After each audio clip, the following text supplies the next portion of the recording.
everybody, and welcome to the premiere episode of our new Redbird Rundown, a show we're debuting on Pantagraph.com this season, where we'll take a weekly look at the Illinois State men's basketball team. I'm your host, Assistant Sports Editor Joe Deacon, and joining me all season will be veteran sports writer Jim Benson, who's going to begin his 9th season covering the Redbird men's beat. Hi, Jim. Thanks for joining me. Thanks, Joe. I'm really looking forward to this season. A lot of promise with this Redbird squad, and I think the fans who even saw the exhibition game the other day saw a different kind of team, so I think it's going to be a lot of fun. Yeah, well, let's start off with an overall look at the team. They're coming off an 18-16 season, ended in the semifinals of the College Basketball Invitational. Dan Muller's entering his 3rd season as the Redbirds coach, and he's hoping to end an NCAA tournament drought that dates back to 1998. Yeah, he's got high expectations for the team. Dan voted his team #1 in the Missouri Valley preseason poll. That was the only vote ISU got, and you know, a lot of reporters there were kind of stunned a little bit that a coach would vote himself #1, especially at Wichita State in the conference. But I think he showed a lot of guts, and Dan said it showed the confidence he really has in his team, especially by the end of the year. He thinks his team is really get it together and all that. So they got a lot of different pieces, that's for sure. Yeah, they do, and one thing they do have, though, is a solid core of returnees, led by sophomore center Reggie Lynch, and a trio of guards in Deshaun Knight, Bobby Hunter, and Paris Lee. Having these solid, experienced players back should be a key. Yeah, there's no doubt. Last year's team really didn't have much experience at all. They just had 2 guys who weren't even starters the year before. But this year, they really got a nice mix of, they have 6 returners. Guys all played a lot of minutes last year, and then they got some really talented newcomers here. It's just a nice mix. They're probably going to play 9, 11 guys a game even. So we're going to see a lot different type looking team than we saw last year. Yeah, you mentioned the newcomers too. Among the guys that are going to get their first game action this season for the Redbirds are Devon Akun-Purcell. You've got Deontay Hawkins and Mikhail McIntosh. What do these new faces bring to the rotation? Well, Devon is a 6'5" wing. Great size for the wing. ISU did not have that last year. He looked ready the other night. You saw the game. He just looked smooth, didn't force the action at all. He scores off the dribble. He can shoot 3-pointers. He's a real difference maker. Deontay Hawkins, everybody calls him Teddy, so right. I'll probably call him Teddy a lot. Teddy, he looked like he was pressing a little bit to me, and he's a 6'8" stretch 4.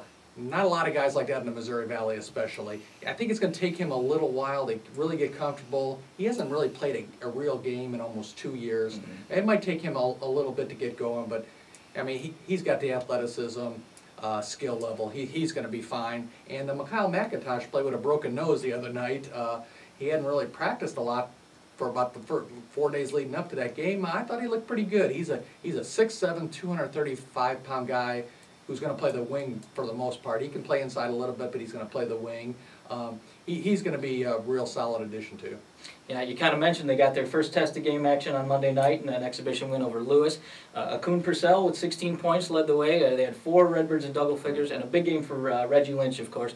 10 points, 12 rebounds, and 7 blocks. So what were your impressions of the exhibition? Well, I was pretty impressed overall with them.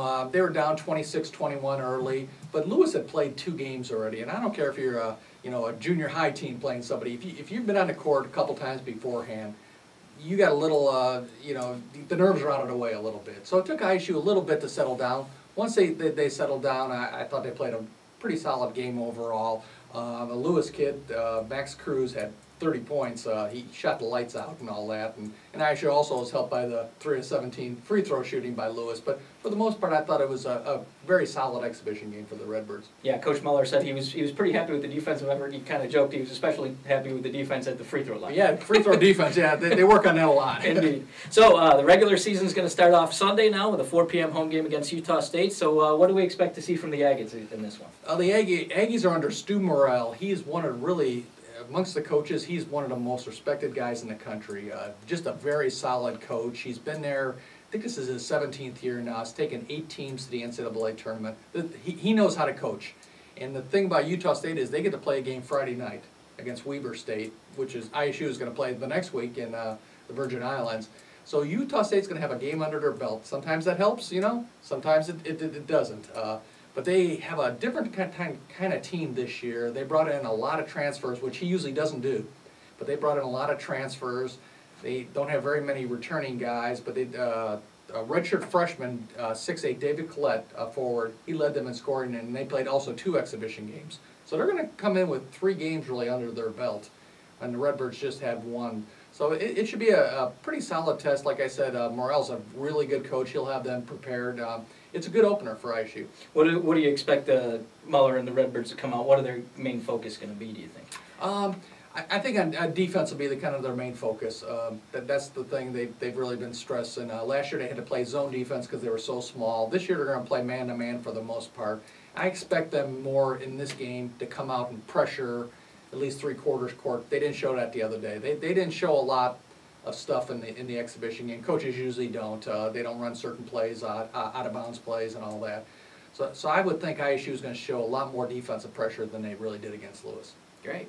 Well, that's going to wrap it up for our first show. You can read all of Jim's coverage on the Redbirds on your daily Pantagraph or at pantagraph.com here. Additionally, Jim will conduct online pregame chats before all the games, and you can follow him on Twitter. Jim, you want to give out your Twitter handle? Yes, Twitter is capital P, small g, underscore, capital BENSON. Kind of give updates during the game on Twitter, and love for everybody to join the chats. We've had a lot of fun with them the last couple of years, and more people are kind of knowing about them. They're a lot of fun. Yeah, indeed. Well, be sure to come back and join us again next week. We'll review the Utah State game, and we'll look forward to the Redbirds contest in the Virgin Island Paradise Jam. Thanks for watching.